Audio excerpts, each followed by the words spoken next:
Hey, what's up? This is Brandon Thomas. I know, I'm late. I lied. I said this video was going to be up like 2 days ago. I've been in a whirlwind of miscellaneous activities, but I'm here today to tell you guys about my weekend for all that care to know. So, first, DGFU tank top, if you guys aren't familiar with the shiny stuff. Check out my Facebook or just ask me. It's my buddy Jace Barron's clothing line. It's really legit. I got like 10 shirts. I think you guys should get one too. You too, right there. Mm-hmm. Look nice on you. Um. So where to start? Where to start? We'll start with Friday. It's my friend's birthday. She's like, "Yeah, come. It'll be fun. We're gonna take a party bus. We're gonna go to the Roxbury." And I'm like, "Cool. I've never been to the Roxbury before. Should be a good time." Wrong. The sounds are wrong. No, no. I had a Every good time. day I'm shuffling. But toward the end of the night, it got a little crazy. I'll give you that. Um, yeah. So I get there, and it's so legit. Like normally like party buses are like little square things. Um, maybe fit about like 15 people. Normal party bus. This wasn't the normal party bus. This was the charter bus with no seats. It had like limo seats in it that went up and down the aisles instead of like the rows of seats. And it had a stripper pole in the middle.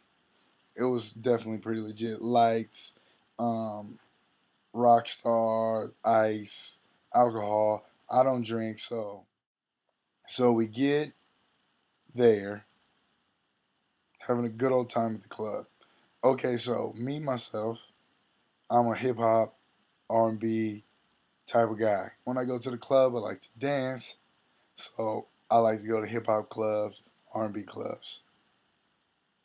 I didn't know. I had an idea that the Roxbury wasn't gonna be. I had no idea the idea that I needed to have. The quote of the night was from a drunk stranger who walked up to me, and there was two parts. So one part was like all techno, like or not techno, techno, yeah, okay, techno and house music exclusively. Nothing else was being played except for Chris Brown, "Beautiful People," which is techno too. But he's black, so you get it. Then the other part, there was what there was like it was like hip hop. It was like the entrance, so it was like everybody walking through a lot of traffic, but it was like hip hop. Like the DJ was just going through all kinds of things. What's it? Already yawn passed. So we're in there. I'm downstairs in the hip hop part. The guy comes up to me. He's like, "What's up, man?" I'm like, nothing." Random stranger. "What's up?" And he's like, "Man, nothing." He was like, "But I'd rather be down here looking at sixes than to be in Transylvania." I laughed for a while. Then like he got real comfortable and like thought I was like his wingman or like something. So I had to run around in a circle just to, come back to where I was. So he would leave me alone. And not so much leave me alone, that's probably not the right thing to say. Um but you get it. So then okay, alright. So I'm at a party bus, like 25 people. It's going down. We're having a good old time. We had a table. Some people were sitting at the table. Some people were dancing. Some people were everywhere. So, okay, so we're dancing. Then a fight breaks out out of nowhere. I'm like, oh my goodness. I look to my left. I go over. Well, I'm like already there, but I look over. I take a step over, and I see these people I know. And then I see these security guards.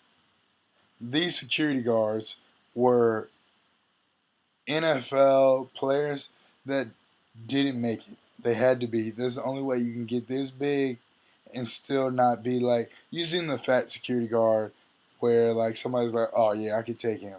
These people you weren't gonna try, and they were there on duty. So I see them coming, and I see the dudes that I know in the fight. So I start grabbing them out of the fight, not for the people they're fighting, but I'm like, the security guard is gonna come, punch you in the face, and we're gonna have to carry you home in a box. You'll be dead. That's what happened. So I grab one. He's there. Boom. Throw him back. Then I see one other guy that I know, and he's in there too. And I grab him over the first dude, and I throw him out of the fight. Ashley Reed and Olivia Reed as my witness. That's what happened.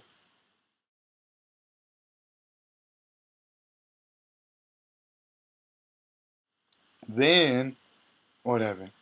Okay. So then I look, and I'm thinking to myself, the two guys that were fighting were brothers.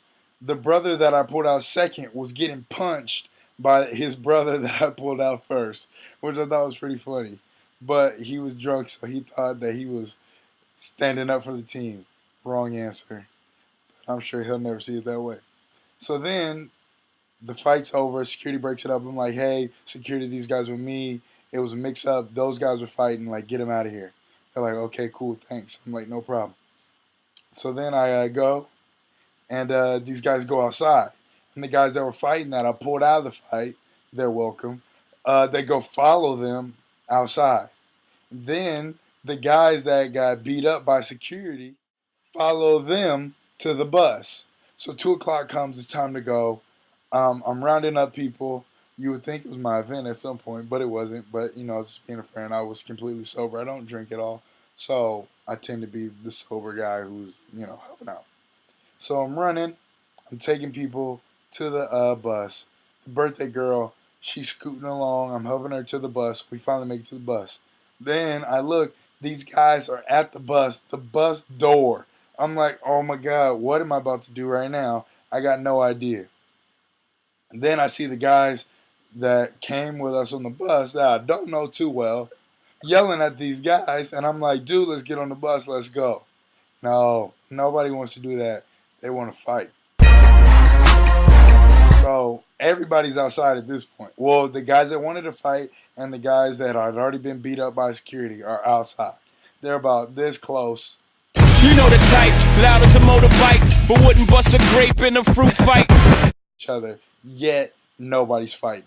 So at this point, hey, I had that rock star a long time ago. I'm tired. I'm ready to go home. So I start snatching people up and I start putting them on the bus.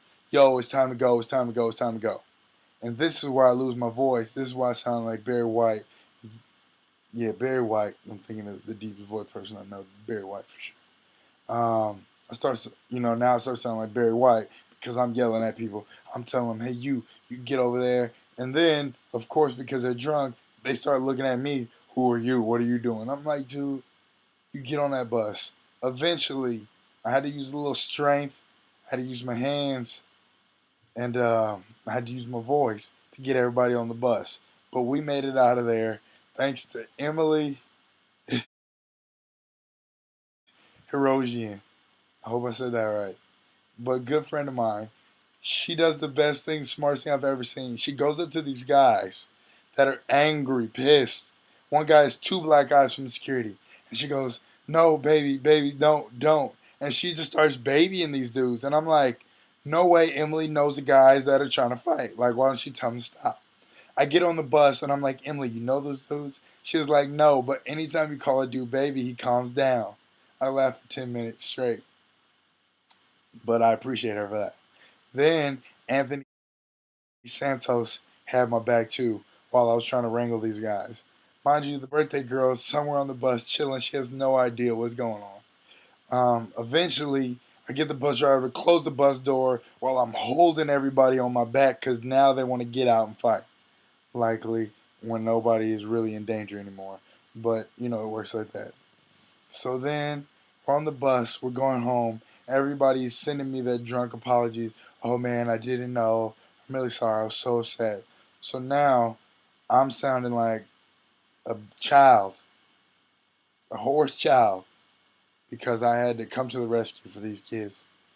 But that was just Friday.